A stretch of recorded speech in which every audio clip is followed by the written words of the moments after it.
안녕하세요. 저는 결혼 3년 만에 종지부를 찍은 30대 초반의 여자입니다. 짧다면 짧은 결혼 생활 동안 제가 겪었던 일을 이야기해 볼까 해요. 저와 남편은 사장과 직원 사이로 처음 만나게 되었어요. 저는 고등학교를 졸업하자마자 제 꿈을 위해 대학 진학이 아닌 일찍이 사회생활을 시작했어요. 정말 제가 할 수 있는 일이라면 뭐든 가리지 않고 열심히 했죠. 그렇게 6년이란 기간 동안 악착같이 돈을 모았고 제 나이 27에 드디어 제 꿈을 이뤘어요. 만화 카페를 차리게 된 거예요. 저는 어렸을 적부터 만화책을 좋아해 만화책방을 차리는 게 장래 희망이었거든요. 그리고 제 남편은 제 카페의 첫 알바생이었어요. 네, 맞아요. 저희는 연상연하 커플입니다. 제가 운영하는 그곳이 자리를 잡을 때까진 친정엄마가 참 많은 도움을 주셨는데 엄마도 알바생이던 남편이 참 싹싹하다며 좋아했죠. 남편도 엄마를 편하게 생각해 주어 농담도 주고받을 정도로 친하게 지냈기에 남편이 알바를 그만둘 때 저보다도 엄마가 정말 서운해했고요. 남편만큼 저희와 일하는 게 잘 맞는 사람도 없어서 남편이 그만두고 나서 알바생을 다시 구하는 게 정말 오래 걸렸어요. 그런 남편과 4년 후쯤 다시 만나게 되었습니다. 정확히 표현하자면 남편이 저를 찾아와 주었어요. 제가 여전히 그 자리에서 만화 카페를 운영하고 있다는 걸 알고 우리가 정말 깊은 인연이라는 생각이 들었다고 해요. 4년 후 다시 만난 그이는 어엿한 어른이 되어 있었어요. 좋은 회사에 취직해 앞날 창창한 직장인이었고요. 남편은 돌고 돌아 다시 만난 소중한 사람이라며 온 진심을 다해 저를 사랑해 주었어요. 그 마음에 저는 남편과 미래까지 약속하게 되었어요. 결혼 인사를 갔을 때 엄마가 남편을 바로 알아보곤 얼마나 좋아하셨는지 몰라요. 엄마, 나랑 결혼을 전제로 만나고 있는 사람이야. 엄마한테 가장 먼저 소개하고 싶었어요. 어머, 너 건이 아니니? 이게 무슨 일이야? 이게 어떻게 된 거야? 너희가 지금 교제 중이라고? 건강히 잘 지내셨죠? 너무 오래전이라 못 알아보실 줄 알았는데 저 알아보시겠어요? 어머, 얘는 더 멋져진 것 빼곤 그대로인데 어떻게 널 못 알아보겠어? 참 우리가 깊은 인연은 인연인가 보다. 이렇게 다시 만나게 되고 말이야. 네, 이제는 큰 사장님과 사장님이 아닌 장모님으로 더 깊은 인연으로 발전하기 위해 이렇게 용기 내서 찾아왔어요. 저희 결혼하고 싶습니다. 허락해 주십시오. 너무 이상하고 낯설다. 예전에 내가 알던 건희 모습 그대로라면 나는 너무 좋지. 그때 내가 내게 내 사위로 삼고 싶다고 했던 농담이 이렇게 현실이 될 줄이야. 정말 꿈만 같다. 내 딸 잘 부탁하네, 박서방. 저희 친정엄마는 제 남편이라면 무조건 승낙이라며 자기의 꿈을 이룬 것만 같다고 말씀하셨어요. 제 시부모님도 어린 나이에도 꿈을 위해 나아가 끝내 이룬 제 강단이 훌륭하다며 저를 예쁘게 봐주셨죠. 그렇게 저희는 양가 부모님의 큰 축복 속에 차근히 결혼 준비를 하며 딱 1년 후 성대한 결혼식까지 올리게 되었어요. 그때까지만 해도 저는 제 앞날이 꽃길일 거라 굳게 믿었고요. 하지만 그런 제 믿음은 서서히 금이 가기 시작해버렸죠. 바로 저를 탐탁지 않아 했던 단 한 사람 때문에요. 남편에게는 저보다 1살 어린 누나가 있었어요. 네, 저를 마음에 들지 않아 했던 유일한 사람이 바로 신우입니다. 신우는 저의 존재를 언짢아 했어요. 그 이유는 제게는 참 황당 그 자체였죠. 학력은 고졸해 고작 만화 카페를 운영하는 하찮은 사람이라며 자기 가족이 되기에 저는 너무도 부족하다고 여겼어요. 제 신우는 대학을 졸업하자마자 대기업에 취직까지 한 똑똑한 사람이에요. 직장인으로 지내면서도 배움에 대한 집착이 여전히 컸던 사람이라 가방끈 짧은 저를 성에 차지 않아 했어요. 그런 사람이 있는 집안에 왜 시집까지 갔느냐고요? 그만큼 저는 남편을 사랑했고 또 시부모님도 제게 참 잘해주셨으니까요. 시부모님은 신우가 제 험담이며 무시할 때 늘 제 편에 서주셨거든요. 도대체 건이 너는 쟤 어디가 좋다고 결혼까지 하겠다는 거야? 우리보다 한참 부족한 저런 애가 시집을 오면 집안 망신인 거 몰라? 대학 문턱도 못 밟은 데다 다른 것도 아니고 만화 카페? 진짜 허접하다 못해 볼품없잖아. 난 정말 이 결혼 싫어. 반대라고. 어허, 예비 며느리 앞에서 예의를 갖춰라. 아무리 철이 안 들었다지만 나이값도 못하고 사람을 단면만 보고 판단하는 것만큼 어리석은 짓도 없다. 매사에 깊이 생각하고 경솔한 언행은 삼가해라. 다른 면에서는 너보다 훌륭한 점이 많은 아이란 걸 왜 몰라? 아빠, 무슨 그런 망발을 해. 내 어디가 어때서 저런 뭐 하나 잘난 것 없는 저 애랑 비교하느냐 말이야. 내가 보기엔 나 빼고 여기 있는 모든 사람이 다 어리석다고. 누나, 말 조심해. 나랑 미래를 약속한 사람이야. 지금처럼 무시하는 태도 더는 못 참아. 자기 꿈을 위해 포기할 줄 알고 또 명확히 선택할 줄 아는 멋진 사람이야. 누나나 나처럼 부모 그늘에서 더 쉽게 모든 것을 얻은 우리와는 비교도 안 될 만큼 현명한 사람이라고. 저는 제 가치를 분명히 알아봐주는 남편과 시부에게 감사했어요. 이런 가족이라면 신우의 미움쯤이야 감내할 수 있을 거라 생각했고요. 저는 제게 마음 써주는 시부모님이 좋았고, 그래서 자주 함께하며 예쁨 받기 위해 더 노력했어요. 시댁에서 예쁨을 받는다면 모든 며느리가 걱정하는 고부 갈등쯤은 잘 극복하며 정말 딸처럼 시댁 사랑받으며 지낼 수 있을 테니까요. 하지만 여러 차례 시부모님께 쓴소리를 들은 신우는 변함없었어요. 이미 저를 색안경 끼고 바라보았기 때문에 제 노력을 무시하고 저더러 시부모까지 꼬여낸 불려우라고 했거든요. 태생이 꼬리치는 팔자를 타고 나서 똑똑한 신랑을 꼬셔낸 것도 모자라 시부모님까지 꿰어내려 아양을 떨어댄다고 저를 너무 싫어하더라고요. 오죽하면 한참 결혼 준비에 눈코 뜰 새 없이 바쁜 날들을 보내고 있을 때 시댁 식구들 모르게 제게 찾아와서는 못나게도 굴었어요. 나보다 나이 조금 더 먹었다고 가르치려 들지 말고 잘 들어. 더는 눈꼴 셔서 못 보겠으니까 이만큼 우리 가족 기만하면서 재미 봤으면 어쩌지 못할 관계까지 가기 전에 그만 내 동생이랑 헤어져. 내 동생이랑 결혼해서 기구한 팔자 펴볼 생각인 거 누가 모를 줄 알아? 저는 어머님과 아버님을 기만한 적이 없어요. 형님, 그리고 건희 씨와 헤어질 마음도 없고요. 모두 좋은 분들이라는 걸 너무 잘 알아요. 물론 형님도 좋은 분일 거라고 생각해요. 저의 어떤 부분이 마음에 들지 않는지 잘 알아요. 제가 꿈을 위해 했던 선택들이 오답이라고 여기시는 거죠. 하지만 꼭 대학을 나와야지만 인성이 갖춰지는 건 아니잖아요. 제 학력과 직업만으로 판단 마시고 저라는 사람을 좀 찬찬히 봐주세요. 네가 뭔데 내가 좋은 사람이고 아니고를 판단해. 머리도 멍청한 게. 아는 척하고 싶은 거 누가 모를 줄 알아?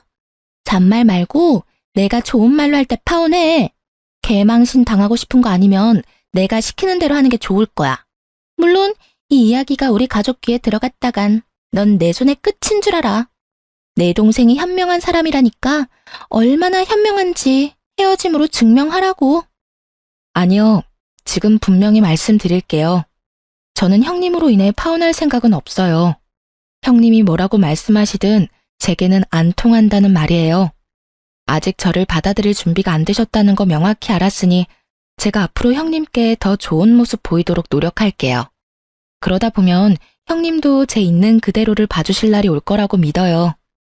진짜 말이 안 통하는 인간이네. 내 동생한테 기생할 생각 말고 너 갈 길 가라니까. 동네 만화방이나 하는 게 뭐 잘났다고 우리 집안 사람이 되겠대. 지금 네가 운영하는 카페 문 닫고 싶어? 어? 동네 장사가 얼마나 우스운 건지 네가 몸소 체험을 해봐야 정신 차릴래?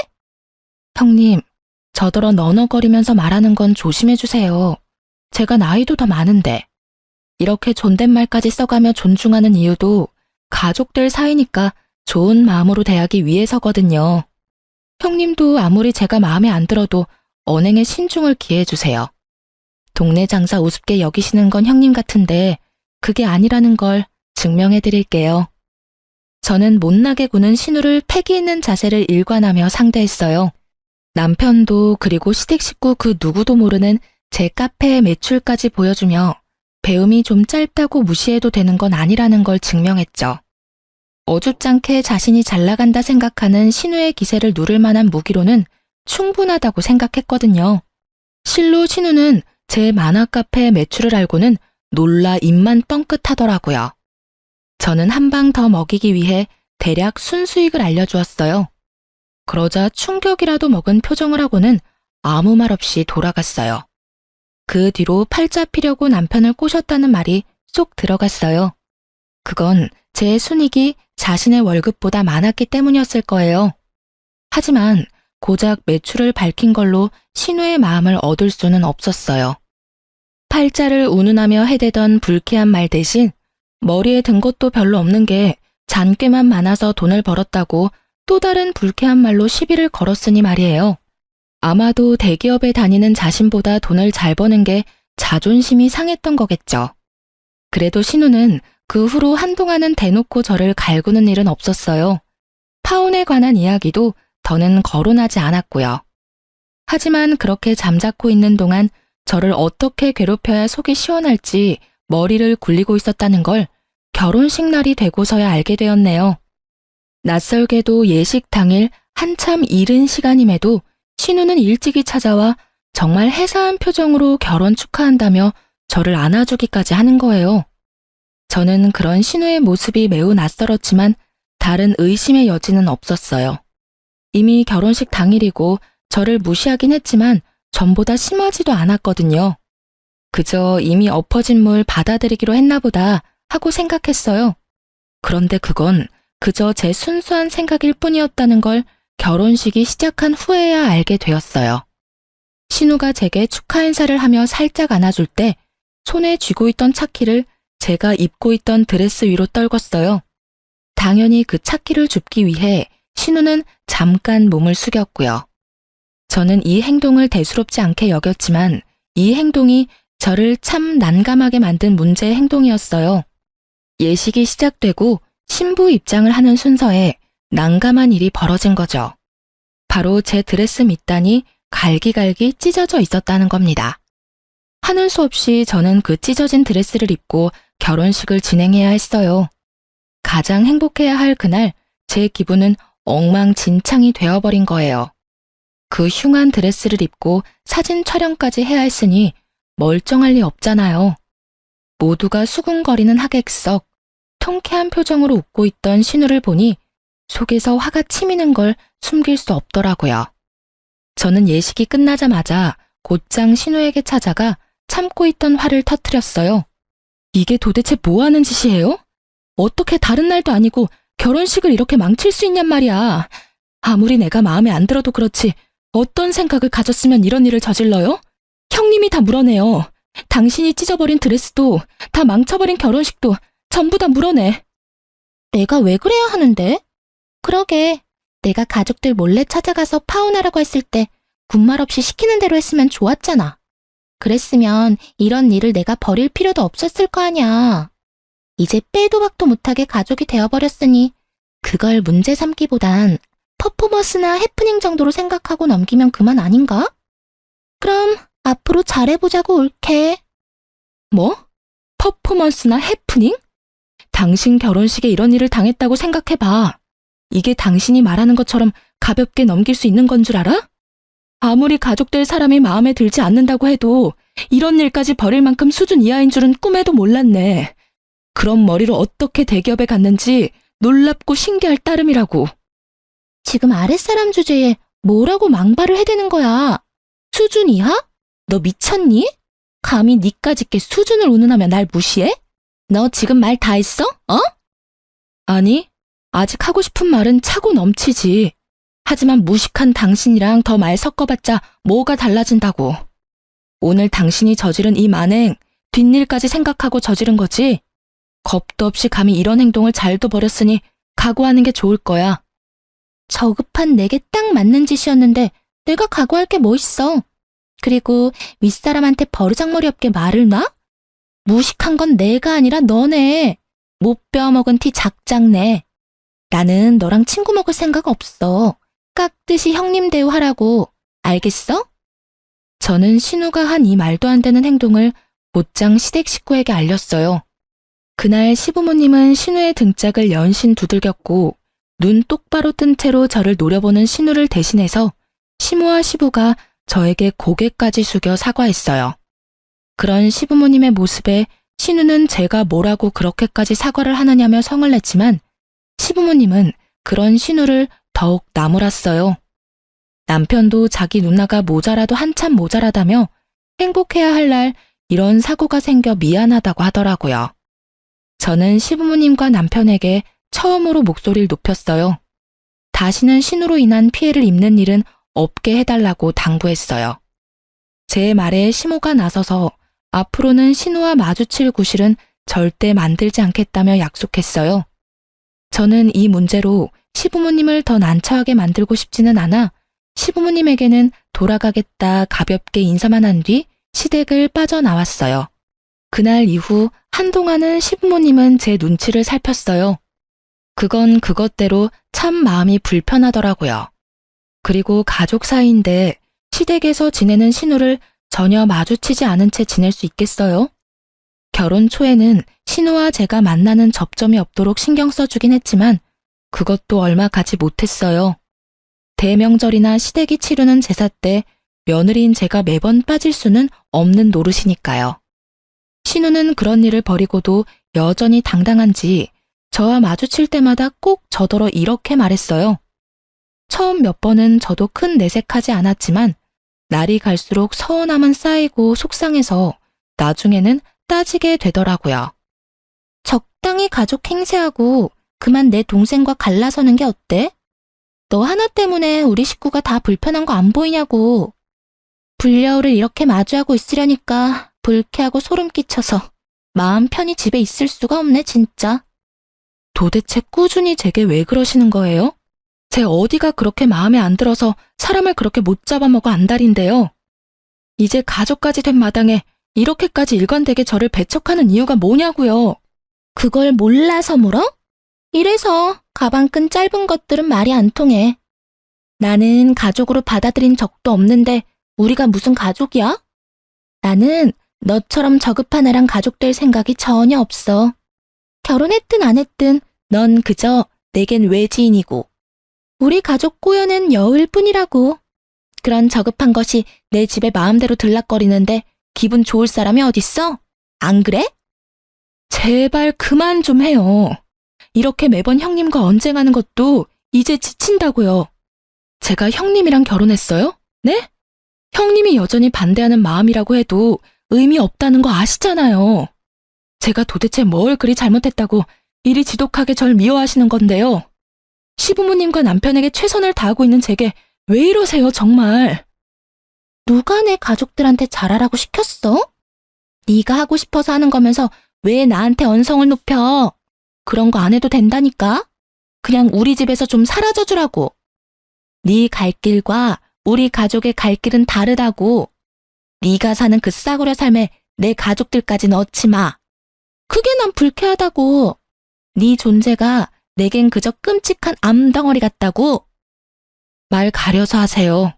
제가 일건 모든 걸 싸구려 취급하지 마시라고요. 형님께서 저에 대해 뭘 얼마나 잘한다고 그렇게 치부하시는 건데요. 지금의 저는 제 모든 노력의 결실이 되어 만들어진 모습이에요. 형님과 다른 길을 걸었다고 제가 그런 취급을 받아도 되는 게 아니라고요. 네 노력이 얼마나 하찮은지 보여주는 거네 그럼. 넌 죽었다 깨어나도 내 가족이 될 수 없어. 그러니 제발 좀 내 눈앞에서 사라져줘. 아니, 우리 가족 앞에서 없는 사람이 되어줘. 널 이렇게 마주하는 순간순간 우라가 치밀어 미치겠다니까?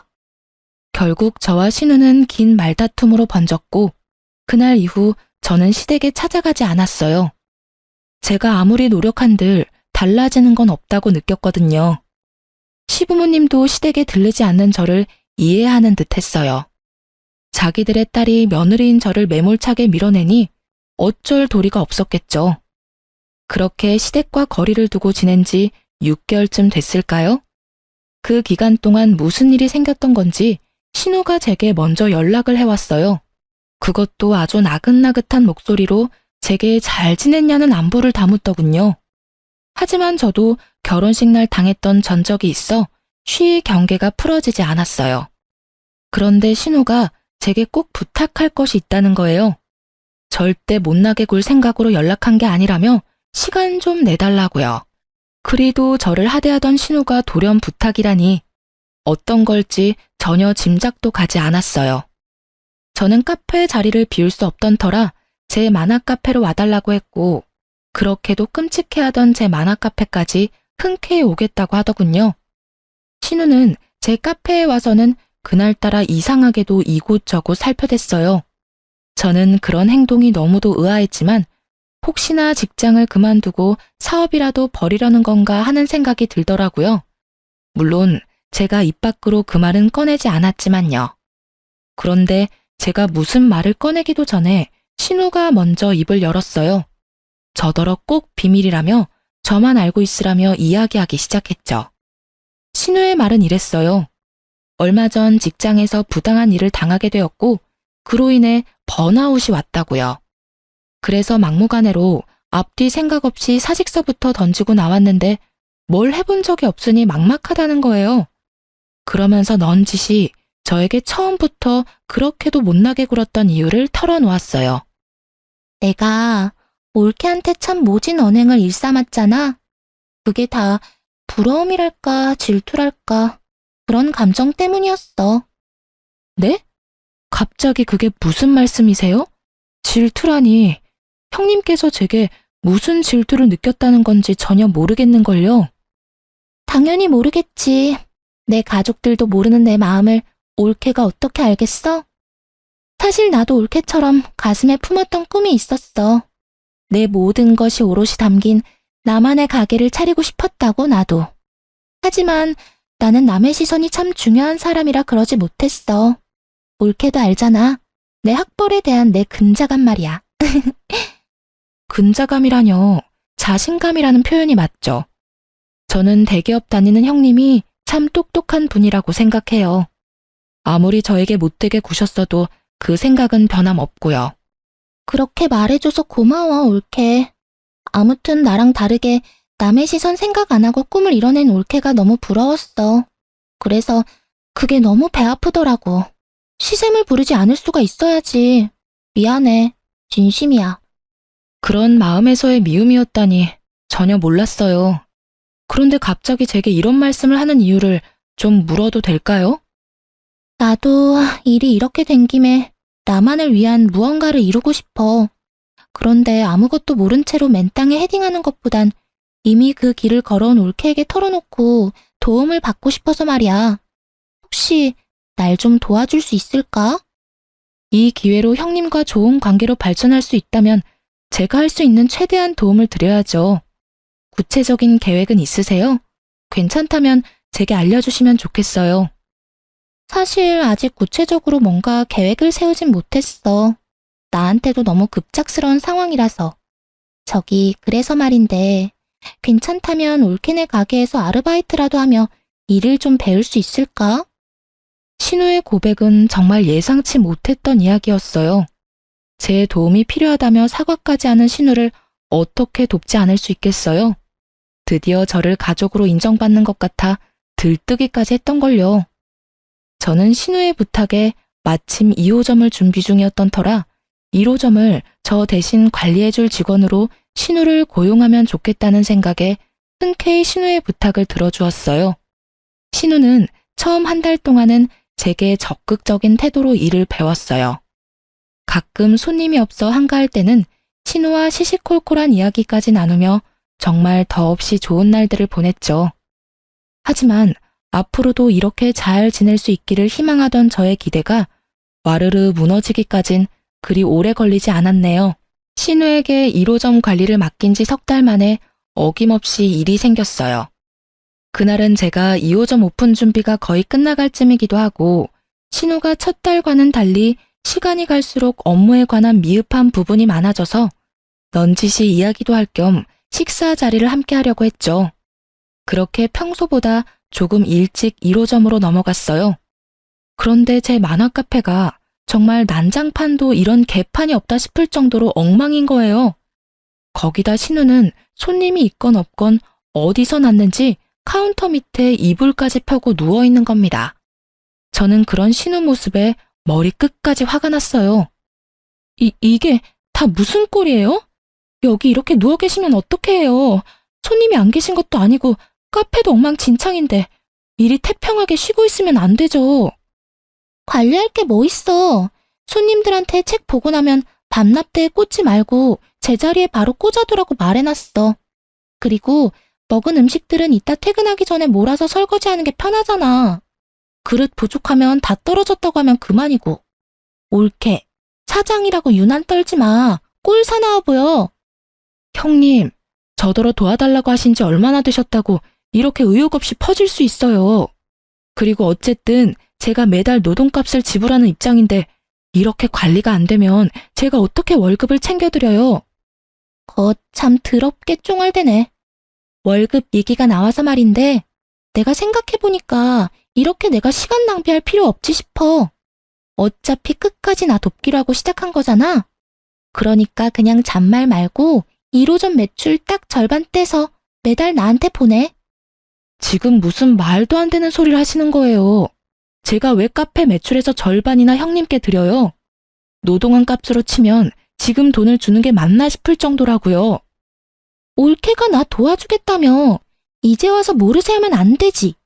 계속 주라는 것도 아니고 내가 당장 하고 싶은 게 생겼거든? 그게 자리 잡기 전까지 자금이 필요할 거 아니야. 그러니까 나 이렇게 부려먹으면서 돕는 척 말고 그냥 돈으로 편하게 도와주라고. 형님이 제 자식이라도 돼요? 아니, 자식도 그렇게 거저먹으려고는 안 하죠. 어떻게 그런 뻔뻔한 요구를 할 수 있는지 황당할 뿐이네요. 오늘까지 근무하신 거 계산해서 입금해 드릴 테니까 내일부턴 나오실 필요 없어요. 그리고 형님 말한 것처럼 할 생각도 없으니 꿈도 꾸지 마세요.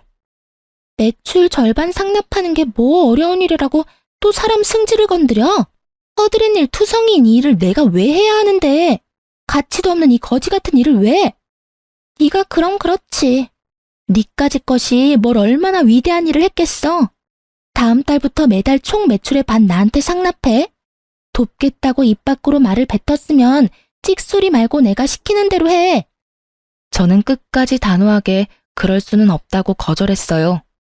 그리고 다시는 제 카페에 발도 들일 생각 말하고 딱 잘랐고요. 그런데 그때부터 신우는 내게 돈을 맡겨놓기라도 한 사람처럼 매일같이 저를 찾아와서는 돈 타령을 하며 저를 볶아댔어요. 정말 이렇게까지 더럽게 얽힌 인연이 있을까 싶을 정도로 징글징글 하더라고요.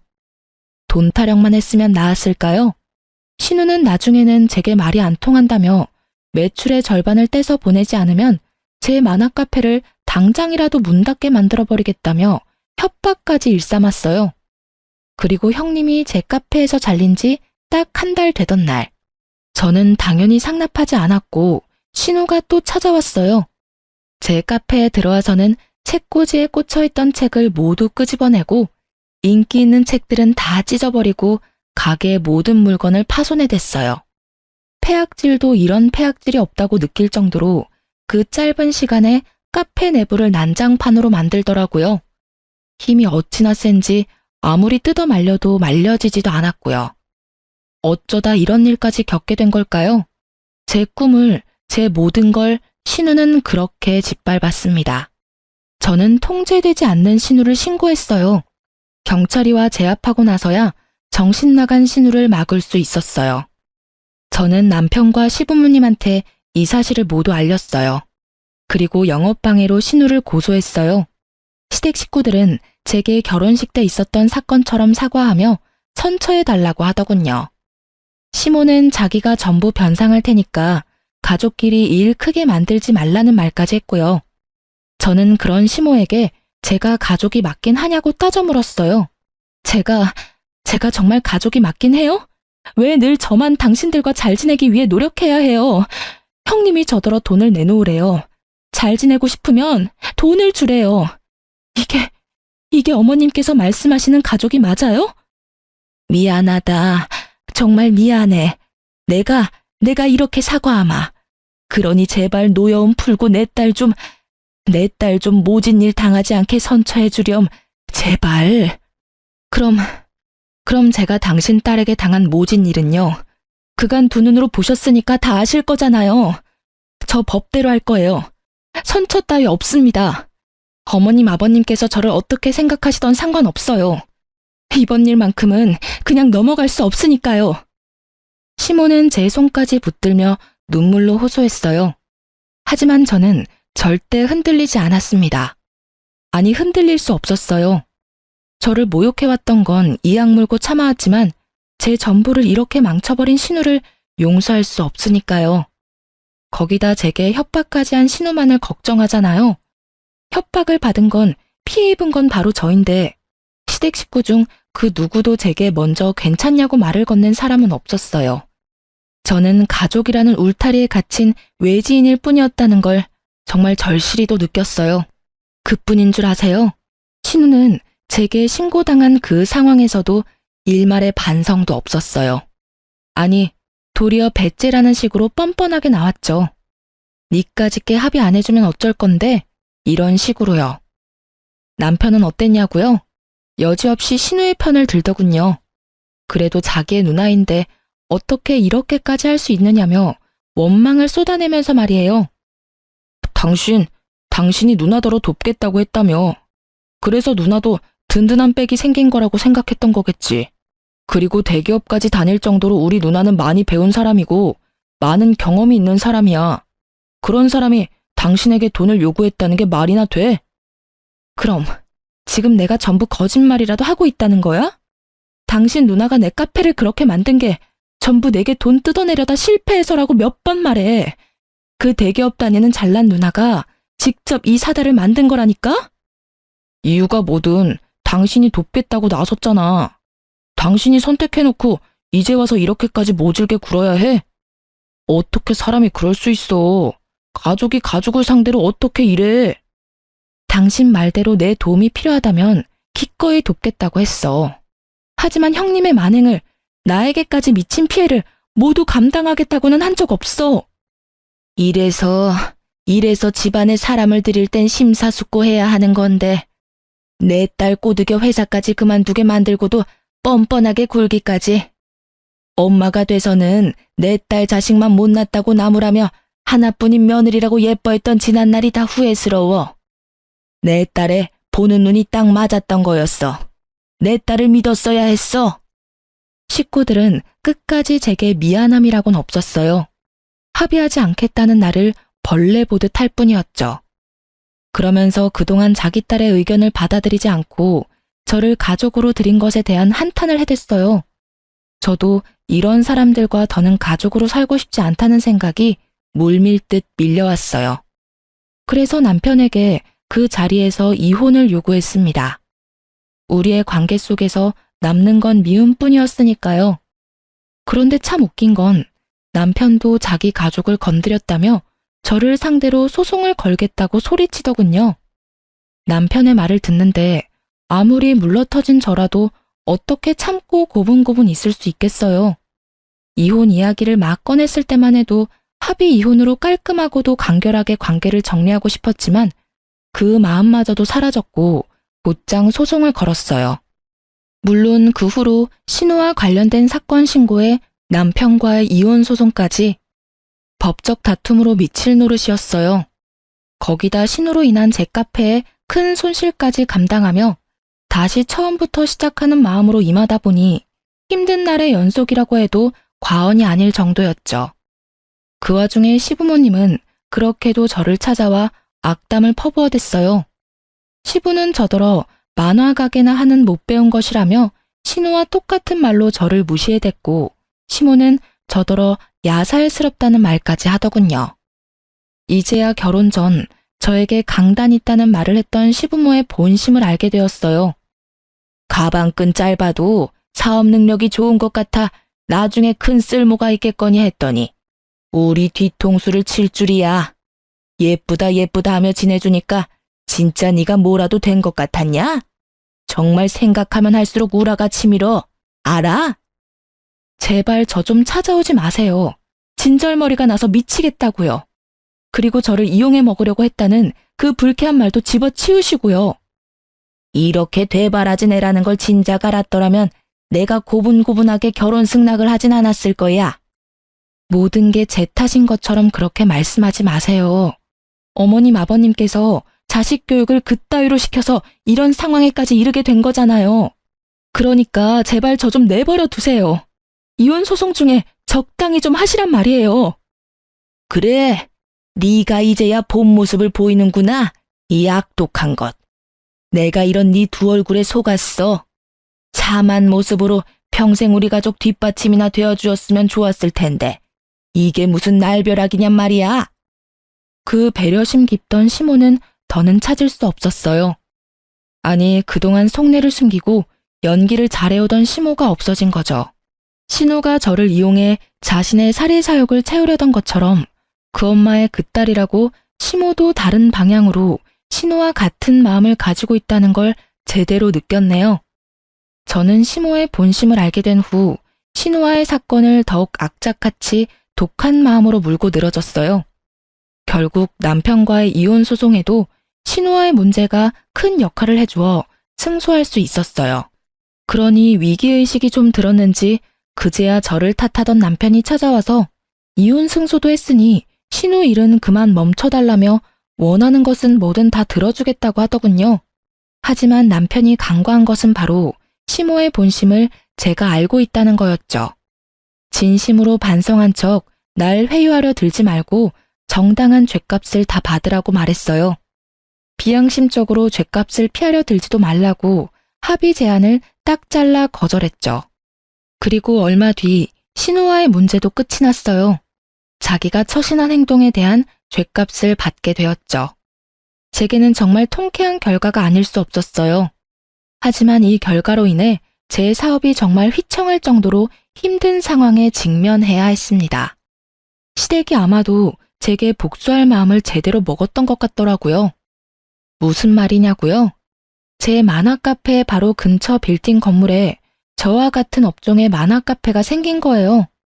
크지 않은 동네에 이렇게 꼭 붙어 있는 것도 매출에 영향을 주는데 그곳이 제 카페를 콕 집어 옆 만화 카페보다 저렴한 곳이라고 홍보까지 해대는 통에 정말 오랜 단골 손님이 아니고는 저희 카페에 걸음하는 손님들이 확 줄어버린 거죠. 그런데 알고 보니 그 만화 카페의 사장이 다름 아닌 이전 시모였고 그곳에서 관리하는 사람은 바로 이전 신우였어요.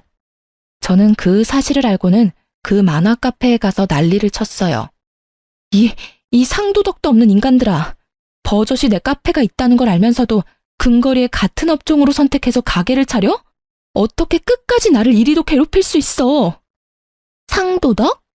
네가 상도덕 운운할 상황은 아니지 않나? 네가 말하는 상도덕은 네가 먼저 안 지켰지. 그게 뭔 줄도 모르는 사람처럼 처신했잖아. 내가 언제? 결혼하기 전부터 이혼한 후까지 이렇게 나를 복가대며 괴롭히는 이유가 뭐야? 도대체 당신들 나한테 왜 이렇게까지 하는 거냐고. 그러게. 내 동생이랑도 헤어질 거면 좋게 합의하고 알아서 정리했으면 좋았잖아.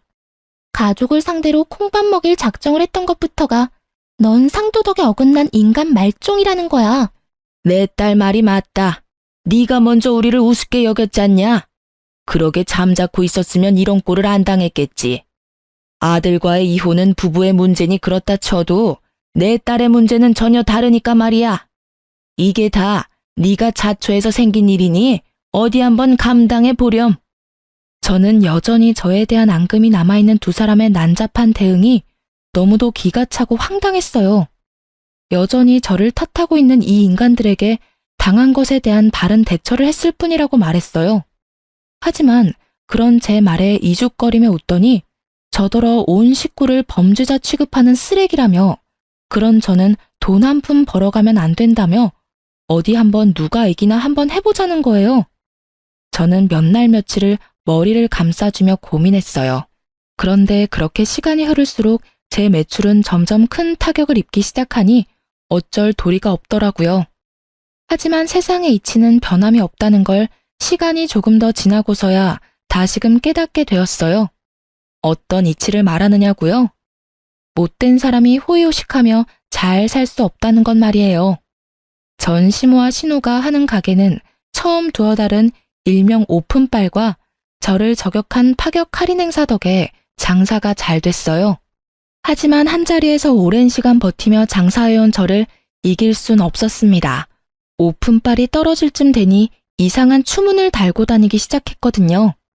가게 운영하는 사장 언니가 불친절하고 판매하는 음식에서 불결한 냄새가 난다는 소문이었어요. 그리고 하루하루 지날수록 그 추문은 점점 구체적으로 변해갔죠. 그런데 그렇게 큰 소리를 치며 저를 긁어대던 전신우가 갑자기 저를 찾아와서는 자기들이 운영하는 카페가 망할 위기라며 분위기며 매장에 채워둔 책까지 제가 운영하는 곳과 비슷하게 했는데 자기들 만화 카페는 왜 오픈한 지 몇 달 만에 이런 일을 겪을 수 있는 거냐고 이럴 땐 어떻게 하냐고 묻는 거예요. 하지만 제가 머리에 총 맞은 게 아니고서야 그 시커먼 속을 다 아는 입장에서 어떻게 도와주나요?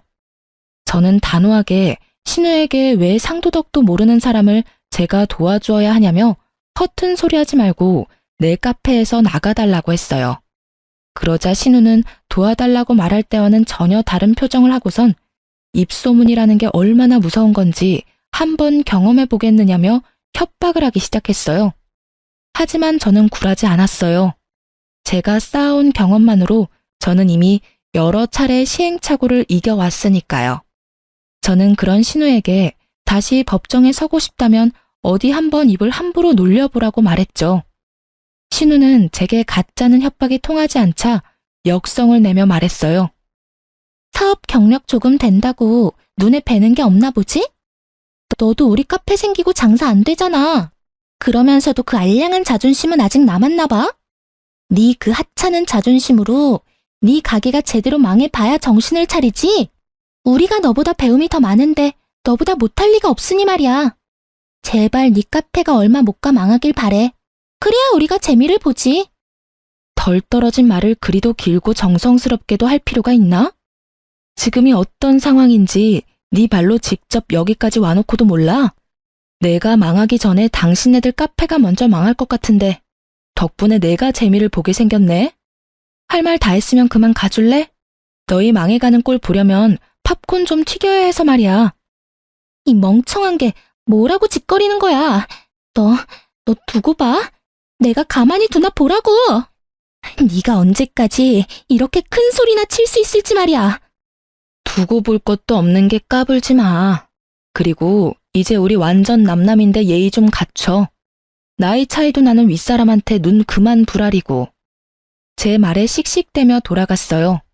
그리고 그로부터 한 달 뒤 두 사람은 제게와 무릎을 꿇었습니다. 알고 보니 전 시모와 신우가 차린 만화 카페는 전 남편과 전 시부 몰래 운영하기 시작한 거더라고요. 가진 비상금이 없던 상태에서 집안 남자들 몰래 대출까지 받아서 차렸던 거였어요. 그때만 해도 고졸인 저도 일궈낸 사업을 자기들이라고 못할 것도 없지 라는 자신감으로 말이에요. 오픈빨이 뭔지도 모르고 초반에 장사가 꽤 된다고 생각했던 오만함에 개버릇 남 못 준다고 제 가게에서 신우가 행동했던 것처럼 자기들의 카페에서도 그 행실 그대로 했던 거죠. 그로 인해 매장 관리가 되지 않는 것에 대한 소문이 일파만파로 퍼지게 된 거고요. 전 시모와 전 신우는 빚만 지고 문 닫기 일보 직전이라며 제게 무릎까지 꿇고 손까지 빌며 제발 이번만 도와달라며 내가 시키는 대로 알려주는 대로 그대로 행하겠다고 애원하더군요. 아가, 우리가 남이 되긴 했지만 그래도 예정이 있잖니. 내가 널 좀 예뻐했니? 내 딸보다도 더 아꼈잖아. 그러니 제발 우리에게 작은 도움이라도 좀 줄 수 없을까? 빚더미에 앉은 채 집에서 쫓겨날 순 없잖니, 응? 그래, 옳게. 우리가 그간 못되게 군 건 우리가 너무 옹졸했어. 이렇게 자존심 다 내려놓고 사과할게. 여전히 마음에 담아두고 있는 것 있다면 다 말해. 오늘 이 자리를 빌어 전부 사죄할게. 그러니 제발 엄마 말처럼 예정을 핑계 삼아 조금만 힘 좀 보태주면 안 될까? 제가 왜요? 내가 왜? 우리가 예정이라고 해봤자 뭐 얼마나 있다고. 고작 결혼 생활 몇 년 했다고 그게 다 정이 붙진 않던데? 예, 미운 정도 정이라면 정인데 그렇게 매몰차게 굴지 말아주렴. 나도 내 딸도 이렇게 비마. 제발 우리 좀 한 번만 살려주렴. 미운 정은 정이 아니죠. 원망이고 미움이지. 전에는 늘 제게 매몰차게 구시던 분들이 아쉬울 땐 더없이 나긋하게 구니까 혼란스럽네. 막말로 제게는 그곳이 망하는 게 더 좋은걸요? 오픈할 때 제 카페를 저격하는 글로 손님까지 뺏어가 놓고 이제와 이렇게 염치 없이 구는 거 정말 별로거든요. 다시는 이런 부탁한다고 찾아와서 마음대로 무릎 꿇고 그러지 마세요. 남보다 못한 사이끼리 도와달라는 말 자체가 무례한 거니깐요. 도울 가치도 없는 전시모아 신우를 카페에서 내쫓았어요. 그 후로 정말 얼마 못 가 전시모아 신우가 운영하던 만화 카페는 폐업하고 말았습니다. 그렇게 첫 사업을 망한 전시모아 신우는 제가 도움만 줬더라면 다시 일어설 수 있었다며 또다시 저를 원망하며 몇 번이나 더 찾아와 해코지를 했어요. 하지만 저는 끄떡도 하지 않았죠. 한 번만 더 내 카페를 찾아와 행패를 부린다면 시부에게 모든 사실을 말하겠다며 엄포를 놓았어요. 월세도 감당 못할 정도로 쫄딱 망해서 초기 자금도 제대로 회수하지 못한 채 빚만 남은 상태라는 걸 알고 있다고 말이죠. 이후로는 더 이상 행패를 부리러 찾아오진 않았어요. 그 후로 1년이 지난 지금까지도요. 저는 그 힘든 시기를 거치면서도 정말 열심히 살았어요. 그 덕에 2호점까지 안정적이게 자리를 잡아가고 있는 중이랍니다. 직원까지 고용해 전보다 편하게 일하고 있거든요. 많지 않은 나이에 이혼 딱지를 달고 살아가는 건 썩 유쾌하지는 않지만 그렇다고 제 이혼을 후회하지도 않아요. 이혼이라는 제도를 택한 건 제가 했던 수많은 선택 중에 손에 꼽을 만큼 잘한 선택이라고 여기니까요. 지금은 제가 좋아하는 걸 직업으로 삼고 또 이걸 이만큼 성공적으로 이뤘다는 것이 그저 자랑스러울 뿐이며 앞으로의 제 미래가 기대되거든요. 이제 제 곁에 남아있는 사람이 선하고 좋은 사람들만 남았다는 사실이 저에겐 큰 힘이 되거든요. 그 사람들에게만 오롯이 베풀며 살아가면 된다는 것이 더할 나위 없이 마음 편한 일이에요. 제 부모님께서는 짧은 결혼 생활을 끝마치고 다시 싱글이 된 저를 처음엔 많이 안타까워하셨어요. 하지만 제 선택을 인정해 주셨고 열심히 살아가고 있는 제 모습을 보며 늘 흐뭇해 하시네요. 아직도 저는 청춘이기에 앞으로도 많은 선택의 기로에 놓이겠죠. 부디 그 수많은 선택이 제 삶을 더욱 의미 있게 채워갈 수 있는 행운으로 가득하길 바라며 제 짧고도 파란만장했던 이야기를 마칩니다. 부디 제 사연이 시청자분께 재미를 선사했기를 바랍니다. 감사합니다.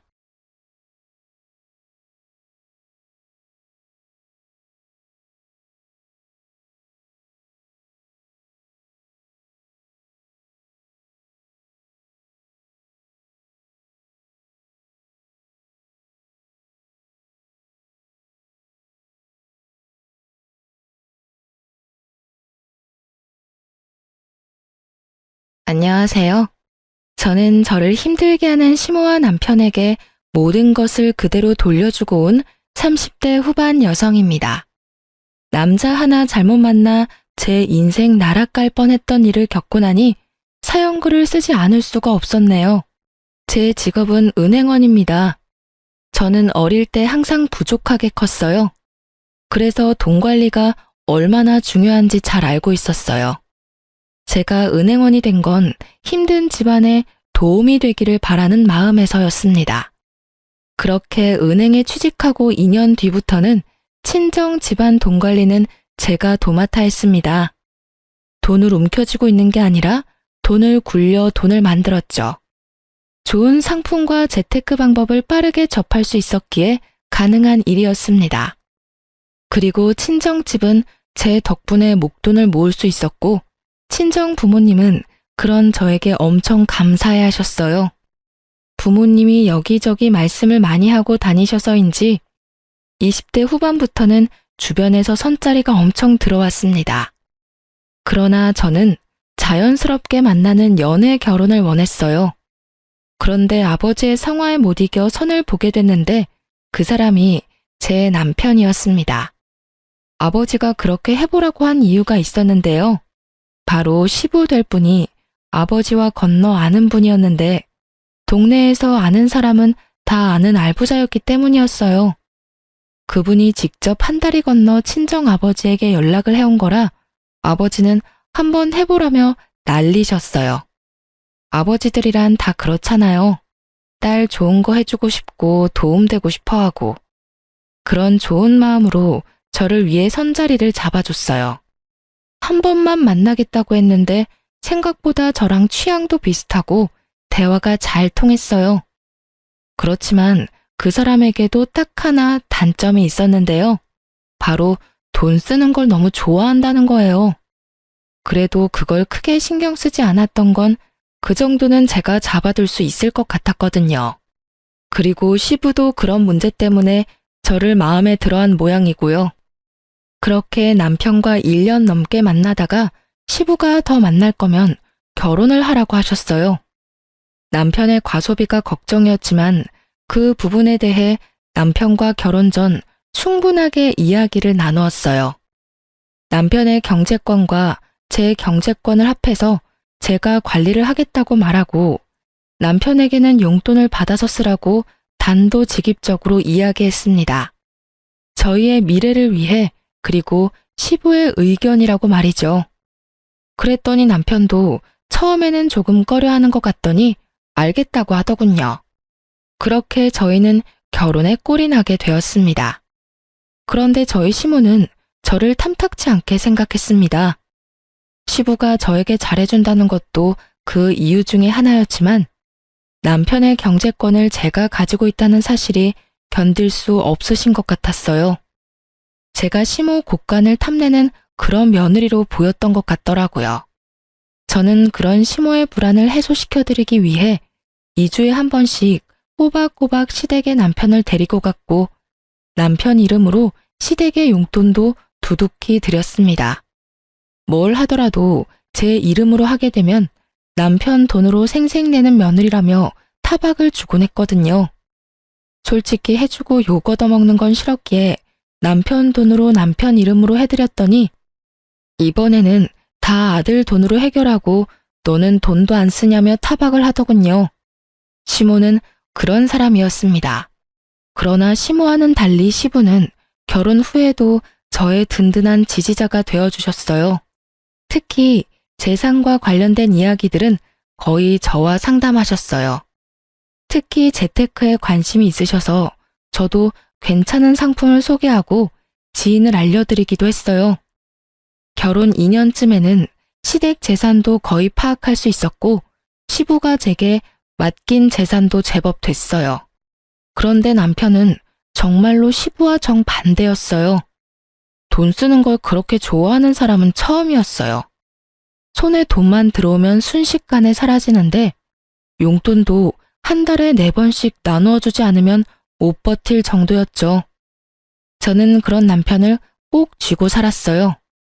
그렇지 않았다면 순식간에 모아둔 재산을 탕진했을지도 모르죠. 그런데 결혼하고 5년 차쯤 되었을 때 남편이 남편 월급으로 모아놓은 적금 1,500만 원을 저 몰래 깨서 가져갔더군요. 아무리 제가 경제권을 맡고 있어도 제 이름으로 모든 걸 관리할 수는 없었고 불투명하게 남편 월급을 쓸 수도 없으니 남편에게는 돈 쓰는 내역을 모두 공개했거든요. 그런데 그 돈이 몽땅 사라진 거였어요. 3개의 적금 통장 중 하나였지만 그래도 금액이 적은 게 아니었죠. 여보, 적금 깼어? 무슨 일 있는 거야? 갑자기 1,500을 가져가. 그냥 좀 쓸 때가 있었어.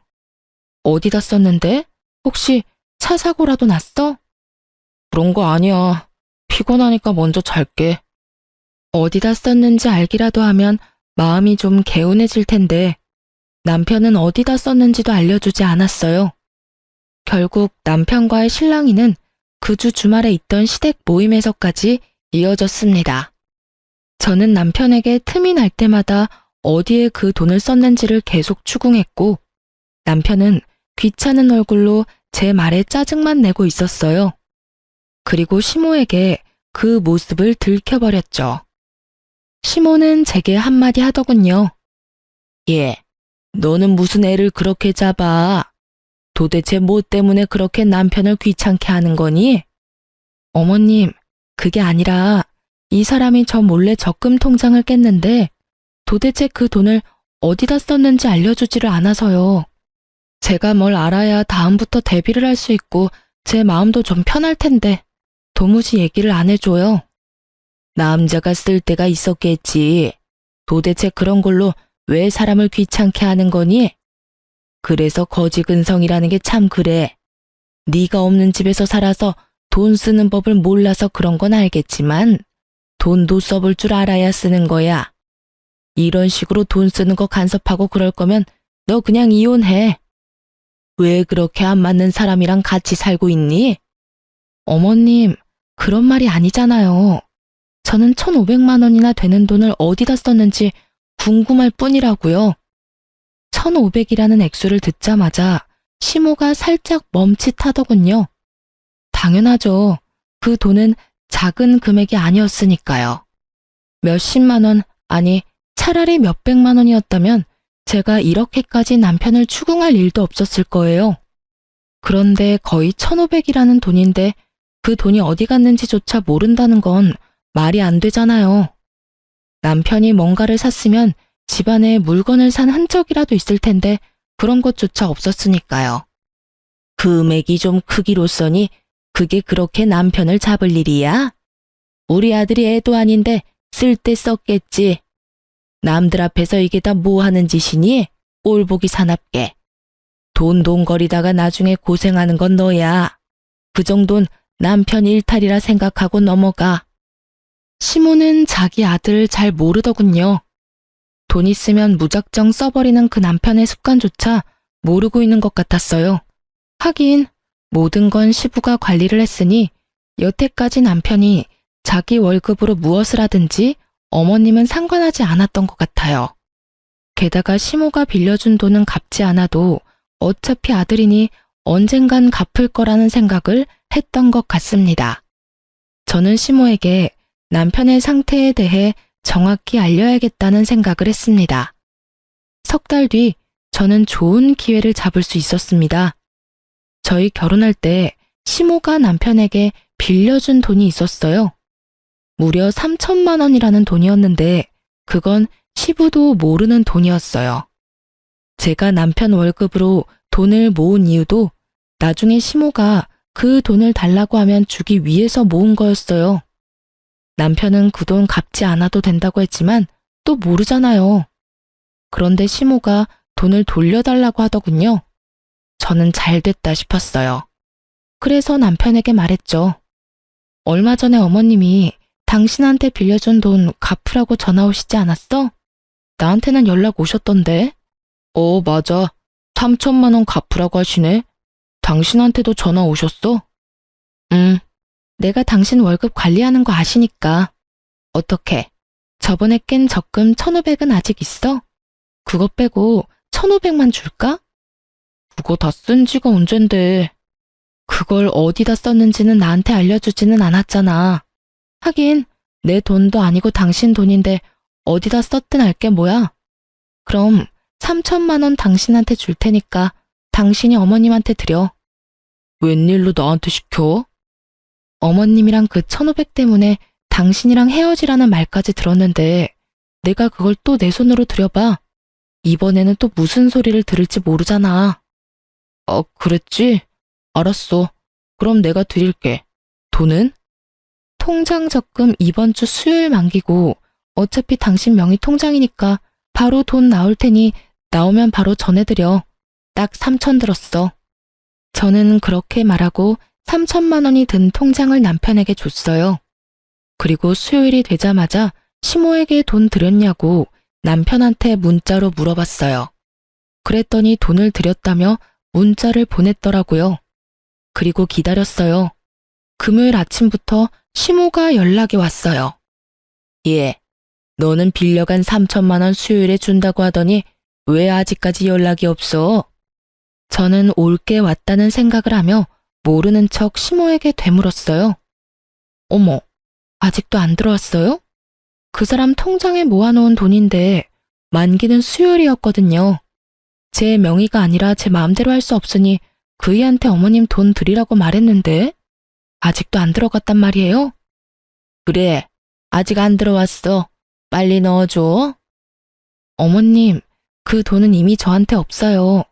그이가 애도 아닌데 알아서 드렸겠죠. 그런데 이상하긴 하네요. 수요일에 제가 남편에게 물어봤더니 돈 드렸다고 하더라고요. 너 설마 나한테 거짓말하는 건 아니겠지? 아들한테 물어봐도 되니? 그럼요. 꼭 물어보세요. 그리고 저는 보냈다는 문자 내용이 있는데 보내드릴까요? 됐다. 내가 전화해보마. 저는 전화를 끊고 그 뒤에 올 시모의 전화를 기다렸습니다. 저는 그 돈이 아직까지 남편에게 있을 거라고 생각하지 않았습니다. 돈만 있으면 다 써대는 사람이니 어딘가 썼겠죠. 저번에 1,500만 원이 그대로 사라진 것처럼 말이죠. 그런데 시모와 전화를 끊자마자 남편이 집에 들어오는 것입니다. 저는 좋은 구경하겠구나 싶어 시치미를 뚝 떼고 있었죠. 그랬더니 남편 전화로 연락이 오더군요. 엄마. 무슨 일이야? 그거? 좀만 기다려주면 안 돼? 아직 돈이 안 나와서. 뭐? 그렇게 말하면서 남편이 제 눈치를 보더군요. 저는 왜 그러냐는 눈빛으로 남편을 바라보았습니다. 남편이 한숨을 푹 내쉬더니 말하더군요. 혹시 오늘 엄마 전화 받았어? 전화 받았어. 나한테 돈 내놓으라고 하시길래 당신한테 말씀하라고 얘기했어. 왜 돈이 안 들어왔대? 당신 돈 드렸다고 했잖아. 그게 혹시 적금 해놓은 거 더 있어? 그런 게 어딨어? 당신이 1,500 그때 가져다 쓰고 이번에 남은 게 마지막이야. 이제 더 이상 모아놓은 돈도 없어. 왜 그러는 건데? 어머님이 대체 왜 전화하셨는데? 아무것도 아니야. 그런데 아무것도 아니라는 남편의 말과는 달리 시모는 제게 전화를 했어요. 그래서 저는 남편 앞에서 스피커폰으로 전화를 받았죠. 네, 어머님. 무슨 일로 전화하셨어요? 그이한테 전화는 해보셨어요? 너 도대체 중간에서 무슨 짓을 한 거야?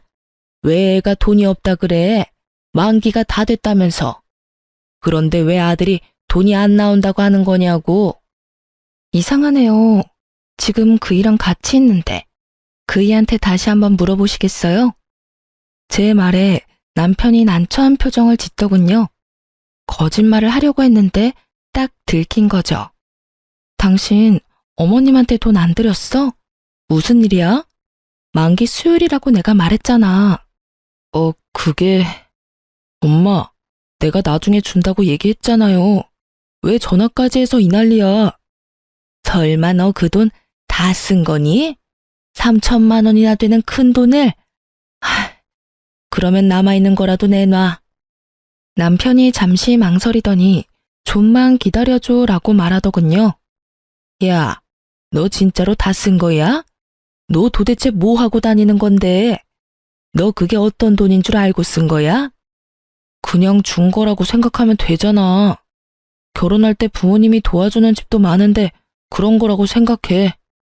왜 그걸 악착같이 다 받으려고 해? 너 그걸 지금 말이라고 하니? 우리가 너 결혼할 때 해준 게 얼마나 많은데. 지금 너희 살고 있는 집도 너희 아버지 명의로 된 아파트잖아. 결혼할 때 돈 없이 결혼한 주제에 엄마한테 빌려간 돈까지 지금 네가 다 써버렸다. 이 말이니? 결국 남편과 시모는 서로 탓을 하며 싸우기 시작했고 남편은 배째라는 식으로 담담하게 시모의 말에 별거 아니라는 듯 말하더군요. 결국 자신의 잔소리가 아들에게 통하지 않았다는 것을 안 시모가 먼저 전화를 끊었습니다. 당신은 도대체 그 돈 다 어디다 쓴 거야? 저번에는 그냥 넘어갔지만 이번에는 그냥 못 넘어가. 나한테 이야기 안 해주면 나 이번 일 아버님한테 말할 거야. 아버지한테는 얘기하지 마. 내가 곧 다 설명할게. 나도 그냥 막 쓴 거 아니야. 당신한테 충분히 설명할 수 있으니까 몇 개월만 기다려줘. 몇 달만 지나면 말할 수 없는 일도 말할 수 있게 되나요? 그렇지만 말을 해준다니 기다려 보기로 했습니다. 하긴 그 사람 말대로 그 돈이 제 돈인가요? 본인 돈이지. 잠시 동안의 평화가 지속되었습니다. 그러나 그것도 몇 달 가지 않더군요. 시부가 그 사건에 대해 알게 되었거든요. 시모가 시부가 있는 곳에서 절대로 남편에게 돈을 달라고 말하지 않은 이유는 시부 때문이었는데 시댁 이사를 하려던 도중에 드러나게 됐어요. 하루는 시부에게 연락을 받아 시댁으로 향하고 있었습니다. 시댁에서 부르는 일이 많지 않았는데 시부가 부른다니 약간 걱정이 되기도 했습니다. 웬만하면 잘 부르시지 않고 볼 일이 있어도 밖에서 보는 걸 더 좋아하시는 분이셨거든요. 제가 갔더니 발등에 불이 떨어진 건지 침울한 표정의 시모와 화가 잔뜩 나 얼굴이 붉어진 시부의 모습이 보였습니다. 야, 너 엄마한테 받은 돈 어디 갔어? 시부의 그 말에 남편이 뚱한 표정으로 대답했습니다. 아버지가 그걸 왜 물어요? 엄마가 빌려준 건데. 저희끼리 알아서 할게요. 너 그게 도대체 어떤 돈인지 알고는 있냐? 그 돈, 네 엄마가 우리 집 담보로 대출받은 돈이라고. 너 대체 그 돈을 다 어디다 썼어? 그제야 남편의 표정이 하얗게 질리기 시작했습니다. 시모의 얼굴이 하얗게 질린 것도 그제야 이해가 갔죠. 아버지, 그게 있잖아요. 사실 그 돈은, 제가 다 썼어요. 남편의 이실직고에 시부의 얼굴이 새빨개지더니 갑작스레 시부가 뒤로 넘어가 버렸습니다. 그리고 그 순간부터는 아수라장이었어요. 구급차에 시부가 실려가고 입원을 하고서야 시부가 뇌졸중이 왔다는 것을 알게 됐어요. 평소 고혈압이 있으셨는데 그날따라 남편 일 때문에 약도 못 드시고 화가 나서 남편을 추궁하다가 혈압이 갑자기 오른 것 같다고요. 그런 일이 있으니 남편은 고개도 들지 못하고 있었습니다. 그렇지만 이 와중에 시모는 남편이 아닌 저의 탓을 하더군요. 네가 문제야. 네가 중간에서 잘 해결했으면 이런 일이 없었지 않니? 매번 항상 똑 부러지는 척은 혼자서 다 하더니 이런 일은 왜 똑 부러지게 해결을 못해서 이 난리를 만들어? 어머님, 저번에 이 사람이 1,500만 원 다 써버렸을 때 저한테 뭐라고 그러셨어요? 남편도 못 믿으면서 무슨 결혼 생활을 하냐고. 그렇게 살 거면 이혼하라고 하셨잖아요. 그래서 저는 이 사람 믿어준 것 뿐이에요. 그리고 어머님께서도 아셔야 된다고 생각했고요. 그 돈을 제가 쓴 것도 아닌데 왜 제 탓을 하는지 모르겠네요. 남편 명의였고 남편 이름으로 된 통장에 있었어요. 그러면 당연히 남편한테 물어야 하는 게 맞는 거 아닌가요? 왜 아무 상관없는 저한테 계속 책임을 지라고 말씀하시는 거예요? 그렇게 말하면 안 되지. 여태까지 우리 집 재산 관리는 네가 다 했지 않니? 그런데 왜 갑자기 이번 일만 네가 쏙 빠진 거야? 나는 너 용서 못해. 그러니까 네가 책임지고 네 시아버지 돌봐라. 집 팔고 들어와서 시아버지 수발 들어. 다 늙은 내가 해야겠니? 몇십 년이라도 팔팔한 네가 해야지. 합가요? 아버님이 아프시면 전문 병원에 맡기는 게 맞는 거고 합가를 하지 않아도 아버님을 충분히 돌볼 수 있어요. 왜 굳이 합가를 하시라고 하는 건지 모르겠네요. 그리고 누누이 말하지만 돈을 쓴 건 제가 아니에요. 어머님이 저한테 뭘 원하는지는 모르겠는데 그런 걸 원하시기 전에 아들하고 이야기를 더 해보세요.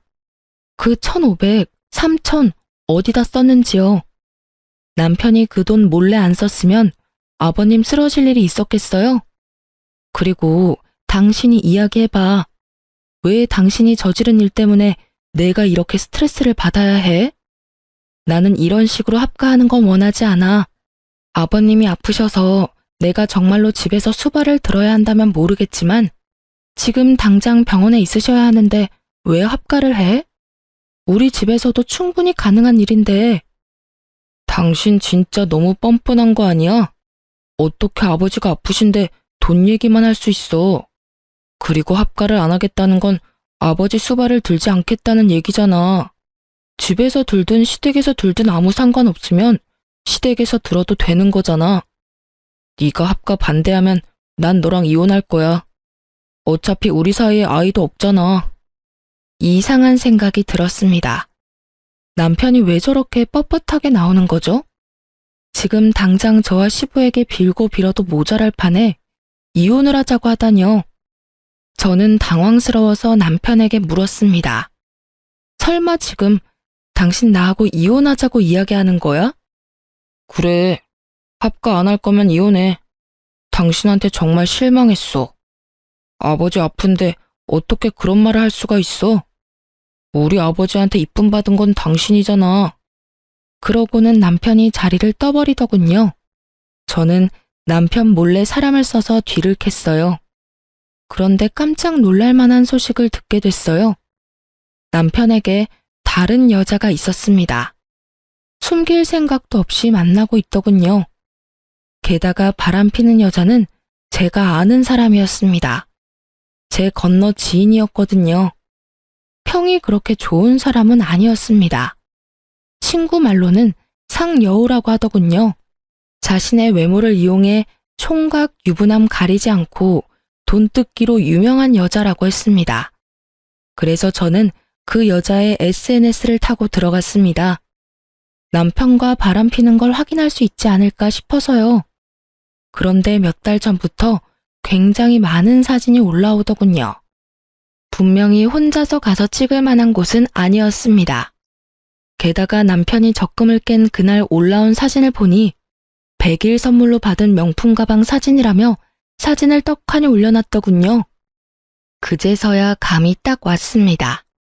이 남자가 이 여자 명품백을 주려고 적금을 깼구나 하고요. 그리고 3천만 원의 행방도 안 봐도 뻔했던 거죠. 제 남편과 그 여자가 사귀는 동안 그 여자의 사진에는 온갖 종류의 명품들이 다 올라왔습니다. 비싸고 유행하는 물건들. 그걸 보고 저는 정이 확 떨어졌어요. 저와의 결혼 기념일에는 케이크 하나 사준 적 없는 사람이었습니다. 용돈을 받는 처지에 케이크 살 돈이 어디 있냐고요. 저도 남편에게 용돈을 주는 생활을 하면서 그런 걸 바라지도 않았습니다. 아니, 바랬지만 뒤로 갈수록 바라지 않게 되었다는 것이 맞는 말이겠죠. 그런데 그 여자에게는 적금까지 깨서 명품을 선물한 걸 보고 남편의 의도를 제대로 확인해버렸죠. 남편이 그 돈의 행방을 말하지 않은 이유는 명확했습니다. 몇 달 뒤에는 저와 이혼하고 그 여자와 함께할 미래를 미리 그리고 있었던 거예요. 거기까지 생각이 미치니 남편과의 결혼을 유지해야 할 어떤 이유도 없었습니다. 저는 남편과의 이혼을 마음속으로 이미 결정했습니다. 합가를 하지 않으면 이혼을 하겠다는 그 말은 그냥 해본 말인 거죠. 그렇다면 원하는 대로 해줘야죠. 자신이 지금 어떤 여자에게 정성을 다하고 있는지를 모르는 상황에서 다시 한 번 더 남편 놈에게 본때를 보여줘야 할 것 같았습니다. 저는 남편을 불렀습니다. 합가 안 하면 이혼하겠다는 당신 생각 변함없어? 변함없어. 난 당신이 합가 안 하면 당신이랑 헤어질 생각이야. 아버지 병간호 안 하는 며느리는 필요 없다고 생각해. 분명히 말하겠는데 나는 병간호 하지 않겠다고 말한 적 없어. 아버님을 모시더라도 그건 우리 집에서도 할 수 있다는 말이었고, 그런데 당신이 지금 앞뒤 다 잘라먹고 무조건 합가 안 하면 이혼하겠다고 하고 있잖아. 그만하자. 이렇게 말 돌리는 거 나 다 알아. 제 말에 남편 놈이 흠칫하더군요. 당신이 왜 이혼하자고 하는지 다 안다고. 당신 바람피고 있잖아. 나 몰래. 그래놓고 정말 웃기다. 아버님 핑계대면서 이혼하자고 하는 거야? 차라리 솔직하게 말하지 그랬어. 다른 여자랑 같이 있고 싶으니까 이혼하자고. 무슨 말이야? 내가 무슨 바람을 피워? 바람 안 핀 걸로 하고 싶니? 그러면 그렇게 해. 어머님한테는 말하지 않을게. 그렇지만 나는 내가 유책 배우자로 이혼할 생각은 전혀 없어. 변호사 사서 소송할 거고 당신이 나를 이용하도록 놔두지는 않을 거야. 어머님한테 말하는 건 당신한테 맡길게. 그리고 제 말을 듣던 남편은 웬 떡이냐 싶은 표정으로 웃고 있더군요. 하긴 쉽게 이혼해주는 것 같아서 기분이 좋았겠죠. 하지만 저는 쉽게 이혼해줄 생각은 전혀 없었습니다. 그리고 이혼 소식을 시모가 들었는지 저에게 전화가 왔더군요. 너 이러는 거 아니다. 네 시아버지 아파서 누워 계시는데 어떻게 지금 이 상황에 이혼을 이야기하니? 너 설마 아버지 수발 들기 싫어서 이혼하자고 하는 거니? 그런 거 아니고 이혼은 그 사람이 먼저 이야기를 했고 저는 합가를 들지 않아도 아버님 수발을 들겠다고 분명히 말했어요. 그거를 받아들이지 않은 건 남편이고요. 그러니까 하고 싶은 말이 있으시면 아드님한테 하세요. 이 모든 게 남편 계획이니까요. 너 이렇게 헤어진다고 해서 너 혼자 잘 먹고 잘 살 수 있을 거라고 생각했어? 주변에서 너 시아버지 수발 들기 싫어서 이혼한 거라고 소문 다 나면 좋은데 시집이라도 갈 수 있을 것 같아? 네가 우리 아들만큼 괜찮은 남자를 어디 가서 만나니? 그러니까요. 늙어서 혼자 죽어도 상관없으니까 어머님, 아드님 같은 분하고는 같이 살기 싫어요. 그리고 아들한테 무슨 소리를 들었는지 모르겠지만 제 남편이 먼저 바람나서 저한테 이혼하자고 한 거거든요. 좋으시겠어요. 여우 같은 며느리 맞이하게 되셔서. 저는 그렇게 이야기하고 전화를 뚝 끊었습니다. 그리고 남편 놈 이름으로 시모에게 하던 모든 걸 끊어버렸어요. 2주에 한 번씩 남편을 데리고 시댁에 가는 것도, 남편 이름으로 용돈을 주던 것도 끊어버렸죠. 그리고 남편에게 시모에게 연락하라는 잔소리도 더 이상 하지 않게 되었죠. 그렇게 되니 당황한 건 제가 아니라 시모였던 것 같아요. 남편은 정이 없고 본인 부모에게도 애정을 그리 갖지 않는 사람이었어요. 그 사람에게는 돈만 중요할 뿐이지 부모는 그 뒤 이야기였거든요. 그런 남편 멱살 잡아가며 시모에게 효를 다하도록 만든 건 저였죠. 그런데 한순간에 다 사라졌으니 시모 입장에서는 아들이 갑자기 변해버렸다는 생각밖에 들지 않았을 거예요. 그리고 저는 이혼 소송을 하면서 상대방 여성에게 상간녀 위자료 소송까지 했습니다. 아시잖아요. 상간녀 소송하면 남자 쪽에서 다 내주는 거. 결국은 남편도 그렇게 한 것 같더라고요. 그 여자에게 빠져서 시모에게 주던 돈도 그 여자한테 주고 시모에게 매주 가던 것도 그 여자에게 가고 제가 모아뒀던 돈으로 그 여자에게 차까지 선물했더군요. 그것을 알게 된 것은 그 여자의 SNS에서였습니다. 제가 이혼을 선언하고 난 뒤부터 그 여자 SNS에는 남편에게 받은 선물들로 가득 차더군요. 그리고 남편 놈의 얼굴도 같이 찍혀 나오기 시작했죠. 아주 당당하고 자신감 있는 상간녀의 행보였습니다. 제가 할 복수는 간단했습니다. 저는 이혼 판결 떨어지기 직전에 제가 담당하고 있던 시부의 재산 관리에 대해 남편에게 알려줬습니다. 특히 시부가 특별히 관리하던 부동산 같은 경우에도 남편에게 다 알려줬어요. 모든 것이 시부 명의로 되어 있는 재산들이 있기 때문에 저는 이혼 전 남편에게 모든 것을 돌려준다는 명목하에 시부 재산과 관련된 것도 남편에게 다 알려준 거였어요. 제가 남편에게 그 목록을 알려주었을 때 남편은 눈이 확 커지더군요. 이게 다 뭐야? 이거 아버님이 나한테 관리하라고 했던 재산 목록들이야. 아버님 명의로 되어 있으니까 내가 가지고 있어봤자 아무 소용없고 어차피 당신과 나 이혼할 건데 이런 거 가지고 있다가 이혼할 때 또 무슨 소리 들을지 모르니 깨끗하게 다 당신한테 돌려주는 거야. 원래라면 아버님한테 돌려드려야 하는데 아버님 상태가 지금 좋지 않으시잖아. 그러니까 당신이 책임지고 관리하고 어머님한테도 말씀드려. 난 당신과 이혼하면 이 일에서 완전히 손 뗄 테니까. 남편의 눈동자가 욕심으로 번들거리는 것이 보였습니다. 그리고 이혼하고 한 달 뒤 시모에게 연락이 왔더라고요. 야, 너 도대체 뭐 하는 년이야? 감히 우리 집 재산을 탐내? 돈 다 어디다 빼돌렸어? 악에 가득 받쳐 화를 내는 시모의 목소리에 저는 태연히 말했습니다. 도대체 무슨 돈을 말씀하시는 거예요?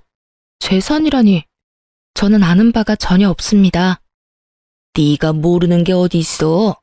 우리 남편이 너한테 재산을 다 맡겼는데 그 재산들이 지금 하나도 없잖아. 지금 통장에 땡전 한 푼이 없어. 네가 다 가져간 거지? 제가 관리하던 건 남편에게 모두 다 줬어요. 제가 가지고 있을 필요가 없으니까요. 이미 남남인데 제가 가지고 있으면 그거야말로 범죄죠. 제가 변호사 입회하에 남편에게 모조리 다 돌려줬어요. 그러니까 하고 싶은 말이 있으시면 아들한테 하세요. 저한테 전화하실 게 아니라. 뭐? 너 설마 진짜로 우리 아들한테 그 돈을 다 줬니? 네. 아버님 그렇게 되고 후견인이 남편밖에 없잖아요. 그래서 준 거예요. 네가 지금 정신 나간 짓을 했어. 너 지금 집이 어떻게 돌아가는지 아니? 부동산에 적금에 병원비까지 탈탈 털렸어. 그리고 나랑 남편이 내는 보험까지 다 해지하고 해지 환급금까지 아들이 다 가져갔더라. 너 어떻게 이럴 수가 있어? 네가 그걸 우리 아들한테 주지 말고 나한테 줬어야지. 왜 그걸 아들한테 줬냔 말이야? 이상하네요. 어머님이 저번에 그러셨잖아요. 아들이 애도 아니고 뭐가 그렇게 못 믿겠냐고요. 그래서 돌려드린 것 뿐이에요. 그리고 어머님한테 돌려드릴 수도 없는 노릇이었어요. 저랑 그 사람 이혼한다고 어머님이 저한테 얼마나 화를 많이 내셨어요? 제가 어머님하고 이야기를 하고 싶었겠어요? 너 설마 우리한테 엿먹이려고 지금 이런 짓 하는 거니? 너 우리 돈 다 털리라고 아들한테 돈 쥐어준 거야? 어머님, 아들을 좀 믿으세요. 항상 저한테 하시던 말씀이었잖아요. 아드님이 뭐 별다른 짓 했겠어요? 알아서 잘 썼겠죠. 필요한 곳에. 지금 그게 아니니까 너한테 하는 말이잖아. 내가 아픈 남편 수발드는 와중에 지금 이런 일까지 당해서 정신이 없어. 병원비를 내려니 통장에 땡전 한 푼도 없고 왜 그 돈을 아들한테 준 거야? 아, 내가 못 살아. 그 새끼가 돈을 얼마나 펑펑 쓰는지 네가 잘 아는데 왜 그걸 줬단 말이야. 아이고, 내 돈. 아이고, 내 돈. 그걸 저한테 말씀하셔도 저와는 상관없는 일이에요. 저는 제가 왜 이런 전화를 받아야 되는지도 모르겠고요. 제가 할 일도 끝났고 서로 간에 해결해야 될 문제도 다 끝났어요. 이혼 판결 나왔고, 그리고 그 사람이 바람 펴서 이혼하는 바람에 유책 배우자 돼서 저한테 위자료도 지급해야 했죠. 다행히 아닐 수 없네요. 그래도 위자료는 제대로 들어왔거든요. 상간녀 위자료도 잘 들어왔더라고요. 전 남편이 대신 내줬나 봐요. 그 돈이 어디서 났는지는 잘 알겠네요. 여하튼 저는 할 얘기 없으니까 앞으로 저한테 전화하지 말아주세요. 전화를 끊으려는데 갑자기 울먹거리는 시모의 목소리가 들려왔습니다. 며느라가 미안하다. 내가 잘못 생각했어. 너랑 우리 아들이 헤어지는 게 맞다고 생각했는데 그게 아니었다. 그 상간녀는 우리 집에 들어와서는 안 돼. 그동안 네가 얼마나 고생했는지 내가 이제 알겠다. 이제 알았어.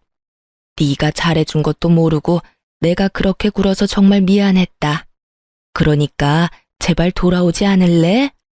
우리 아들이 정신이 나갔나 봐. 그 여자한테 정신이 팔려서 부모를 내팽겨쳐두고 보살피지도 않고 있어. 게다가 집안에 있는 돈은 씨가 다 마를 정도야. 제발 부탁이다. 돌아오면 안 되겠니? 저는 그 말에 대꾸도 하지 않고 끊어버렸어요.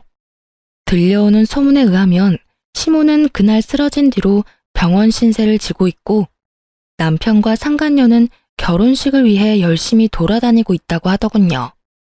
시부가 쓰러지든지 말든지 시모가 쓰러지든지 말든지 아무 상관없이 열심히 비싸고 좋은 거 구경하면서 돌아다녔더군요. 사업을 하는 시부가 쓰러져서 돈 벌어다 줄 사람도 없는데 돈을 그렇게 써대는 걸 보니 조만간 돈이 다 떨어질 것 같더라고요. 게다가 시모 성격도 보통이 아니잖아요.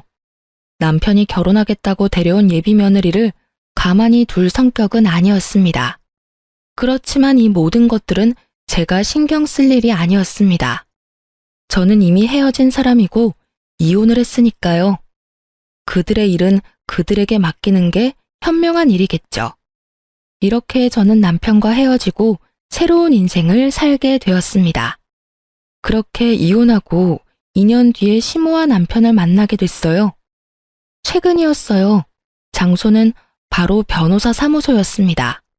뜬금없는 장소에서 정말 우연히 마주친 저는 아무 말 없이 지나려고 했는데 시모가 제게 말을 걸어오더군요. 너도 이제 개인 회생하러 왔니? 아니면 파산? 내가 그렇게 너한테 울면서 매달렸는데도 너 정말 매정하게 우리 버리고 갔더라. 네가 아들이랑 이혼하는 바람에 집안이 풍비박산이 났어. 결혼했으면 끝까지 남편을 책임졌어야지. 뭐하러 남편 내버려뒀다가 집안을 엉망진창으로 만들어. 네가 우리 아들을 망쳐놨어. 이게 전부 다 네 탓이야. 그래, 우리 이렇게 만들어 놓고 너는 편하게 살 줄 알았니? 너도 봐, 개인 회생하러 왔잖아. 2년이 지났는데도 여전하시더라고요. 미안하다고 했던 건 거짓말이었나 봅니다. 제가 뭘 잘못했어요? 말해보세요. 제가 잘못해서 이혼했나요? 저 사람이 다른 여자 만나면서 돈 쓰느라 이혼하게 된 건데 모두 제 탓이라고요? 제가 그렇게 할 이유가 전혀 없잖아요. 저는 아버님 재산을 불리려고 노력했으면 했지 이런 소리 들을 만큼 나쁜 짓 한 건 없어요. 내가 모를 줄 알았니? 우리 아들이 너한테 그렇게 돈을 많이 썼다며? 네가 그렇게 사치스러웠다는데 우리 집안 돈 네가 가져간 거 맞잖니? 돈 관리한다는 명목으로 재산 가져간 것도 너지? 시모가 하는 어이없는 말에 저는 전 남편 놈을 쳐다봤습니다. 전 남편 놈은 다른 곳을 쳐다보며 제 눈을 바라보지 않더군요. 자기 잘못을 끝까지 반성하기는커녕 제게 뒤집어 씌우는 걸 보며 저는 화가 났습니다. 제가 남편에게 무언가를 많이 받아봤다면 그런 말을 들어도 할 말이 없었을 거예요. 그런데 저런 남편에게 결혼 기념일 선물도 받아본 적이 없거든요. 저는 시모에게 어이없다는 듯이 말했습니다. 저 남자가 무슨 말을 어떻게 했는지 모르겠지만 저는 남편에게 결혼 기념일 선물도 받은 적이 없어요. 제가 용돈을 주는 생활을 하다 보니 남편이 그러더군요. 용돈 받는 처지에 선물은 못 산다고요.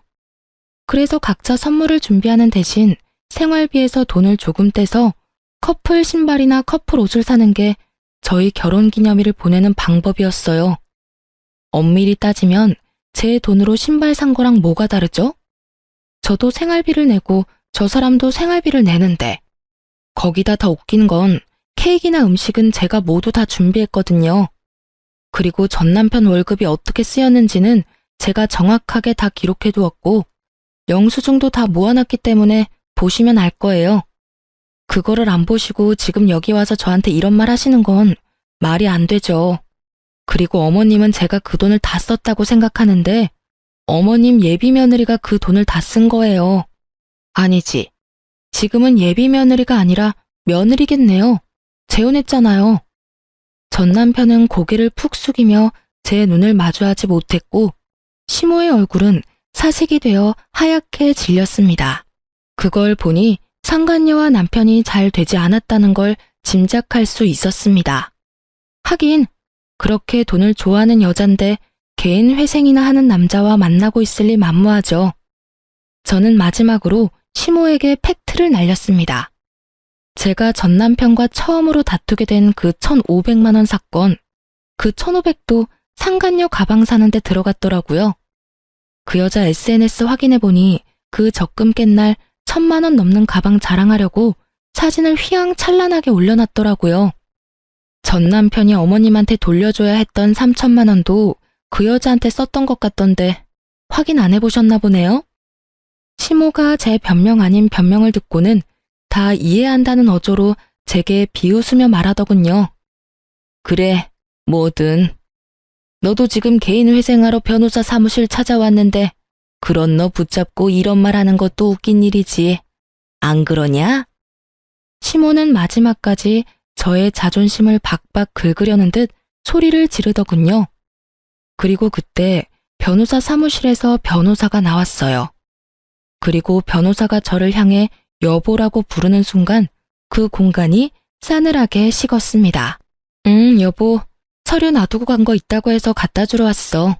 이거 맞지? 맞아. 고마워. 여기까지 오느라 고생했어. 조금 있다가 점심시간이니까 기다릴래? 같이 밥 먹으러 나가자. 제게 잠시만 기다려달라고 하던 남편이 대기하던 한 사람을 데리고 변호사 사무실로 먼저 들어갔어요. 저는 시모를 보며 웃었습니다. 저는 개인회생 하러 온 게 아니고 재혼한 남편 서류를 주러 왔어요. 무슨 착각을 하셨는지 모르겠지만 저는 개인회생 파산과는 거리가 멀거든요. 알다시피 돈 관리는 철저하게 하니까요.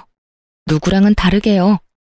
어쨌든 과거 이야기는 과거 이야기고 솔직히 말하면 저는 지금도 잘못 없다는 입장이에요.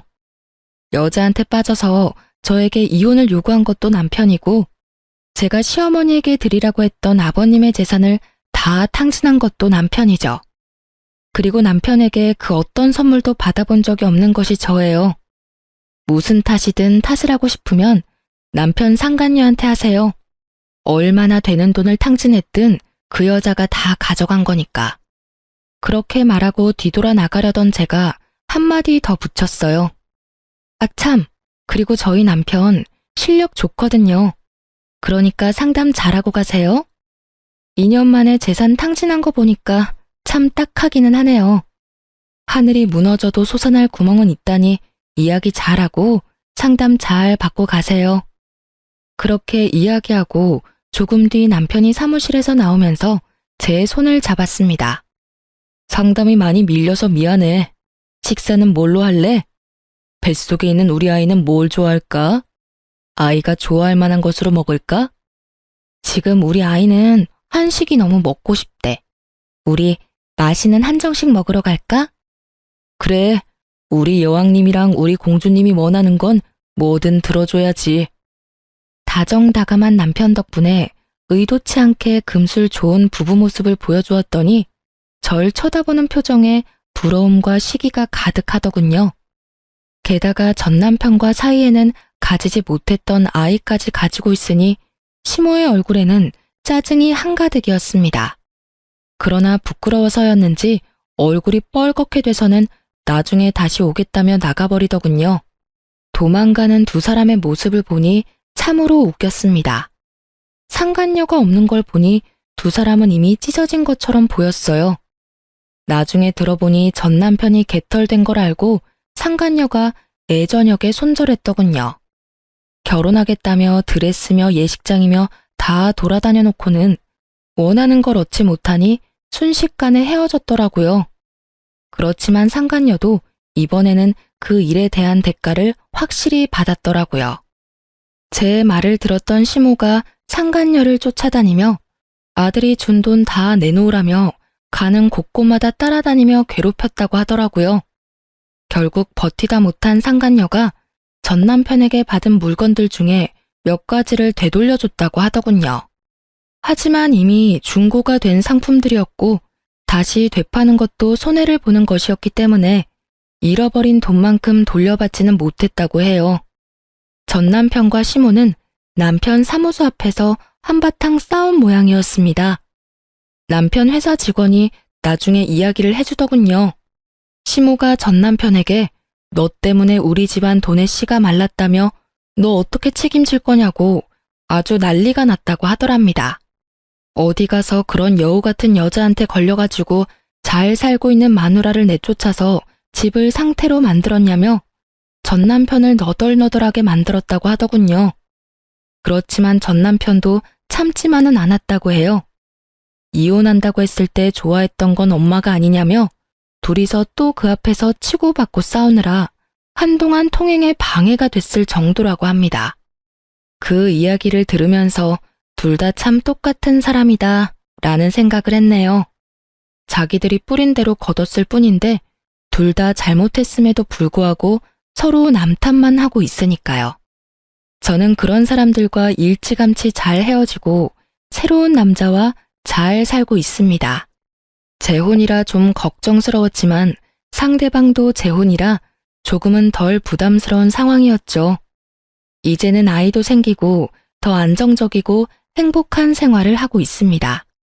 솔직히 전 남편을 생각하면 아직도 짜증나고 부끄럽고 지워버리고 싶은 기억이라고 생각하고 있지만 그 일이 없었다면 제가 이렇게 빠져나올 일도 없었겠죠. 지금 저희 시댁 부모님들은 제게 항상 고마워하세요. 남편과 함께 시댁 친정 재산을 불려주려고 열심히 노력하고 있는 저에게 매번 고맙다며 감사 인사를 하시거든요. 그렇게 하지 않아도 된다고 했는데도 고마움을 표현해 주시는 부모님들을 보면 저도 더 열심히 도움이 되고 싶은 마음을 가지곤 합니다. 이런 게 바로 가는 정이 있으면 오는 정도 있다는 말이겠네요. 긴 글 읽어주셔서 감사합니다. 모두들 행복한 하루 되세요.